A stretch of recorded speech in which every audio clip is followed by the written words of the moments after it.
Mesdames et messieurs, bonjour et bienvenue dans votre journal de 15 heures au sommaire de l'actualité. Atelier de sensibilisation et d'information sur le droit de l'enfant à Addis Abeba.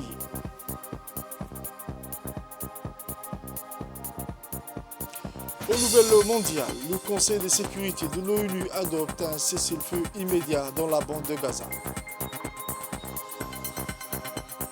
C'était les titres, mesdames et messieurs. Le journal au complet à présent. La République de Djibouti se félicite de l'adoption de la résolution 2728-2024 par le Conseil de sécurité des Nations Unies, exigeant un cessez-le-feu immédiat pour le reste du Ramadan dans la bande de Gaza. Ce cessez-le-feu revêt une importance capitale pour mettre fin aux souffrances des populations civiles palestiniennes et garantir un accès humanitaire crucial pour répondre à leurs besoins médicaux et humanitaires les plus élémentaires. Le gouvernement de Djibouti exhorte Israël à respecter scrupuleusement les dispositions de cette résolution et à coopérer pleinement pour assurer une mise en œuvre effective. Djibouti affirme son engagement indéfectible en faveur de la paix, de la stabilité et de la sécurité dans la région. Nous continuerons à soutenir tous les efforts visant à mettre fin à l'occupation illégale des terres palestiniennes et à la création d'un État palestinien viable. C'est dans le cadre des examens des comptes financiers des institutions affiliées au ministère de l'Enseignement supérieur et de la Recherche, notamment l'Université de Djibouti, l'Institut supérieur des sciences de la santé, le Centre d'études et des recherches de Djibouti. La Commission des finances, de l'économie générale et du plan a continué ses travaux le mardi 26 mars 2024. Sous la présidence de l'honorable Charmarka Moussa Aré, la réunion s'est tenue en présence du Dr Nabil Mohamed Ahmed, ministre de l'Enseignement supérieur et de la Recherche, qui a débouché sur la transmission avec avis favorable les comptes financiers subventionnés pour adoption lors de la prochaine séance publique de l'Assemblée nationale. Autre actualité nationale, la sous-préfecture du 2e arrondissement a organisé ce matin une réunion de travail avec les élus locaux de la circonscription du 2e arrondissement de la commune de Boulaous. Une réunion s'est déroulée dans la salle de réunion du 2e arrondissement sous la direction conjointe du maire de la ville de Djibouti, M. Saïd Daoud Mohamed, et du nouveau sous-préfet de Boulaous, M. Abdishahid Nour Youssouf. La réunion s'inscrit dans le cadre de renforcer la réduction des déchets, un moyen efficace de préservation de l'environnement. C'est dans un élan de dynamisme et de volonté que le sous-préfet a appuyé le choix du maire et à qui il a exprimé le soutien de l'administration préfectorale, tout en insistant sur la nécessité d'une collaboration efficace entre la mairie de la ville et la sous-préfecture du 2e arrondissement. Au cours de cette réunion, les élus locaux ont souligné l'importance de sensibiliser la population à des défis des opérations entreprises dans le cadre de la mise en œuvre du déchet et eaux usées, mais aussi de promouvoir des comportements responsables en matière de gestion des déchets et des eaux usées. Ensuite, la pluie diluvienne d'hier et de ce matin a rafraîchi la ville de Djibouti. Les crues des Oued sont remplies et les chaussées sont occupées. Les habitants s'est réjouis de la situation du climat qui s'est rafraîchi après la pluie.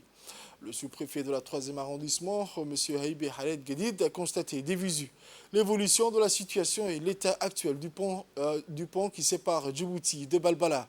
De son côté, le sous-préfet du 3e arrondissement, M.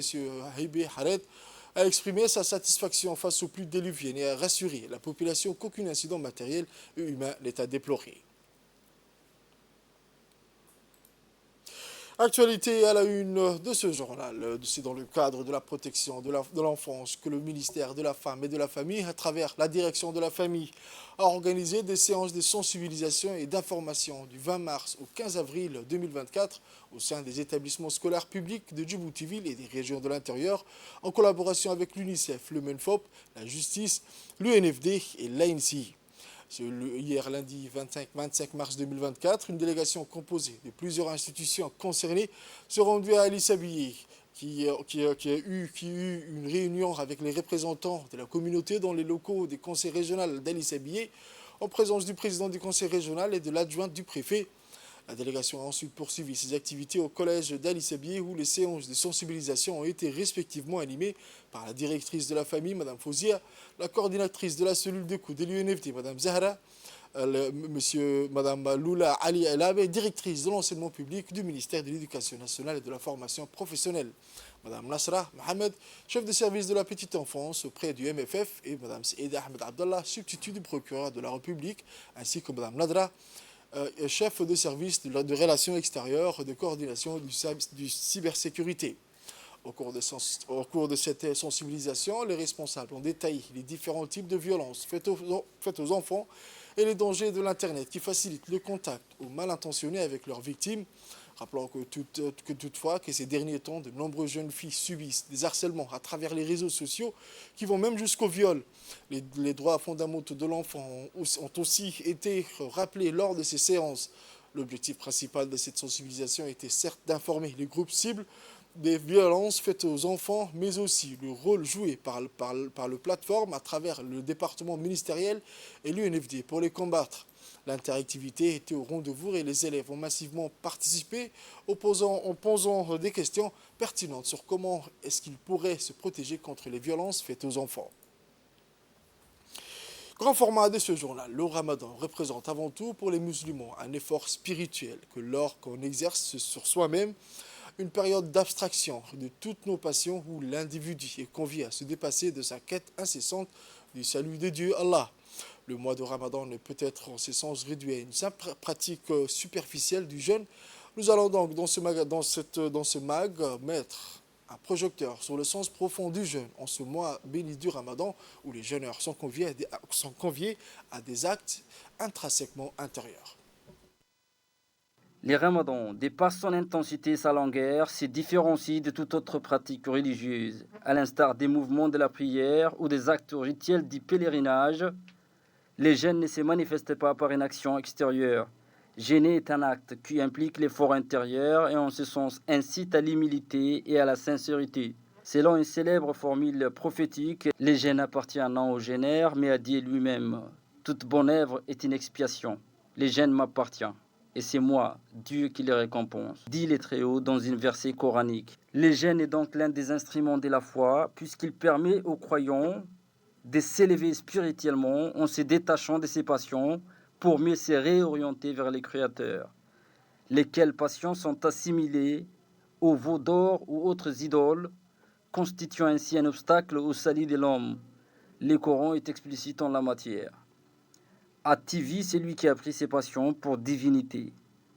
Jeûner implique donc le contrôle des pulsions négatives, l'encadrement de l'ego pour l'inviter à renouer avec les Très-Hauts et atteindre cette quiétude intérieure qui trouve sa consécration à travers l'invocation divine ou zikr, conformément à l'invitation coranique. Le jeûne permet de réprimer la convoitise de la chair et de la bonne chair.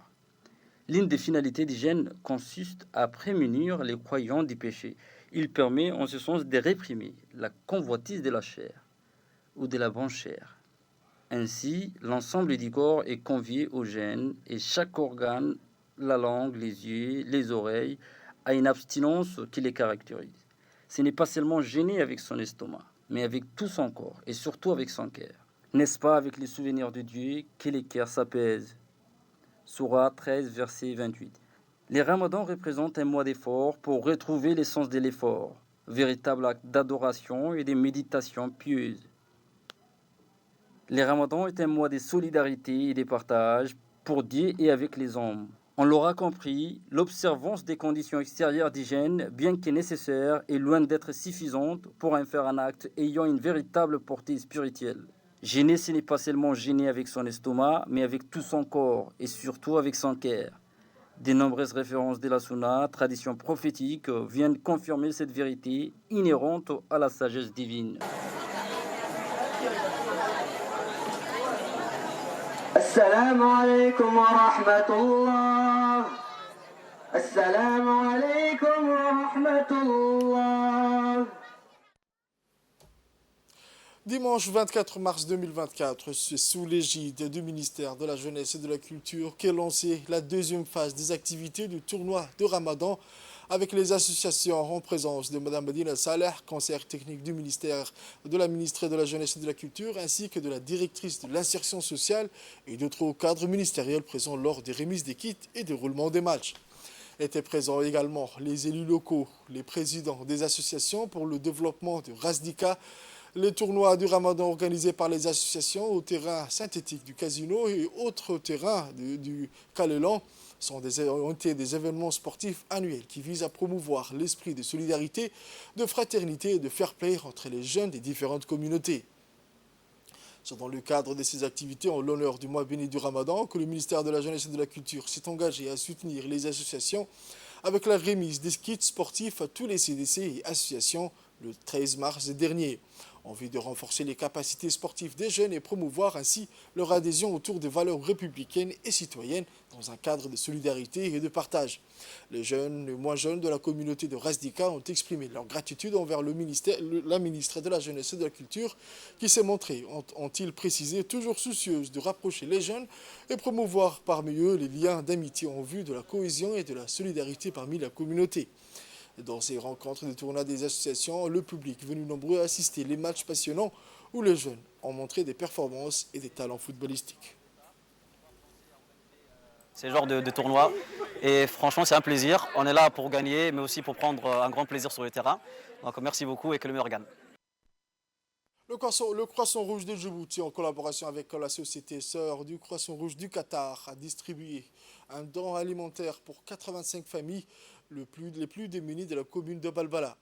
Était présent à cette cérémonie de distribution de dons alimentaires la secrétaire générale du Croissant Rouge de Djibouti, Mme Amina, l'ambassadeur du Qatar à Djibouti, M. Mohamed Ali, et des bénévoles du Croissant Rouge. C'est donc bien un point nommé pour mettre à cette population aux ressources limitées de disposer de nourriture suffisante pour accomplir le 5e pilier de l'islam qui est le mois béni du Ramadan dans des conditions optimales. Pour sa part, la secrétaire générale, Mme Amina Hussein, a bien souligné que le Croissant Rouge de Djibouti est toujours à côté de la population et qu'elle donnera aux personnes issues des familles démunies de la commune de Balbala et à la commune de Boulaous. Dans la journée du jeudi 21 mars 2024, le Croissant Rouge de Djibouti a procédé à la distribution des denrées alimentaires à 205 familles particulièrement vulnérables de la localité de Chekheti, à Dikil. Cette assistance alimentaire bien à point, nommée pour permettre à cette population particulière touchée par la sécheresse d'accomplir le jeûne du mois de Ramadan dans des conditions optimales. Dans l'ensemble, le Croissant Rouge de Djibouti aura assisté 335 ménages démunis de la commune de la région de Dikil, la région d'Ali Sabié. Cette année, cette campagne de distribution a été rendue possible par les contributions financières du Croissant Rouge qatari, le Croissant Rouge koweïtien et la Banque Salam.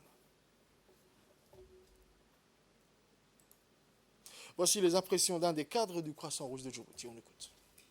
Le Croissant Rouge de Djibouti a organisé une distribution de vivres pour les déplacés installés à Chekheti, y compris la population. Entre 125 ménages ont été assistés, et plus soit 750 personnes ont été bénéficier de cette vivre. C'était une doléance venue des autorités locales de la région de Dikil qui ont adressé un courrier officiel au Croissant Rouge de Djibouti. C'est pour répondre à ce besoin et soit 750 personnes ont bénéficié de cette distribution. La valeur estimée d'un ménage, les denrées alimentaires qu'ils ont reçus à une valeur de 20 000 francs. 20 000 francs Djibouti par ménage, composé de riz, d'huile, farine, sucre, dattes, petits bois et de tonnes. Nous remercions également ceux qui ont travaillé d'arrache-pied de loin et de près. Nous remercions également les autorités locales de cette région. Également, nous remercions les OCAL de cette localité. Aux nouvelles mondiales à présent, je vous le disais dans les titres, le Conseil de sécurité de l'ONU a ce lundi adopté une résolution exigeant un cessez-le-feu immédiat dans la bande de Gaza pour le mois du Ramadan, devant mener à un cessez-le-feu durable et permanent. Lors du vote, 14 pays se sont exprimés en faveur de la résolution présentée par 10 membres élus du Conseil de sécurité, mais les États-Unis se sont abstenus de voter. La résolution appelle à un cessez-le-feu immédiat pour le mois du Ramadan, respecté par toutes les parties devant mener un cessez-le-feu durable. Israël mène une offensive militaire meurtrière contre le territoire palestinien depuis l'attaque transfrontalière du groupe palestinien Hamas qui aurait coûté la vie à quelques 1200 Israéliens. Depuis le 7 octobre, au moins plus de 32 000 Palestiniens ont été tués, plus de 74 000 blessés dans un contexte d'énormes destructions et des pénuries de produits de première nécessité. La guerre israélienne, qui en est maintenant à son 171e jour, a provoqué le déplacement interne de 85% de la population de Gaza en raison de graves pénuries de nourriture, d'eau potable, de médicaments, tandis que 60% des infrastructures de l'enclave ont été endommagées ou détruites selon l'ONU. Israël est accusé de génocide devant la Cour internationale de justice. Une décision provisoire rendue en janvier a ordonné à Tel Aviv de mettre fin aux actes de génocide et de prendre des mesures pour garantir que l'aide humanitaire soit fournie aux civils de Gaza. C'est tout pour ce journal de 15h, mesdames et messieurs. Merci à vous de l'avoir suivi et restez avec nous pour la suite du programme sur Télé Djibouti.